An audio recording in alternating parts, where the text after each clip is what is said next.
Usap-usapan na nga sa social media ang araw ng April 8, 2024. Bakit nga ba maraming takot sa petsa na ito?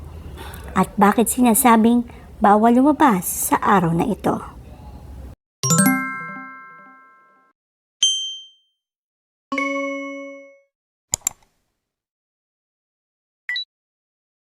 Sa Lunes, April 8, 2024, magaganap na nga ang total solar eclipse, kung saan dadaan ang buwan sa pagitan ng araw at daigdig at matatakpan ng lubusan ng araw. Marami ang nangangamba dahil pinaniniwalaan ng eclipse na ito ay may dalang kamalasan, panganib o kapahamakan. Maraming feng shui expert ang nagsasabing kapag nag-expose ka sa solar eclipse ng 1 minuto lang, ito ay katumbas na 1 taon ng kasawian o kapighatian. Huwag na po tayong lumabas, manatili lamang sa loob ng bahay o opisina habang nagaganap ang total solar eclipse. Wala namang mawawala kung susundin natin sila, di ba? Sa total solar eclipse, mawawala ang power ng sun, so the energy is so hard.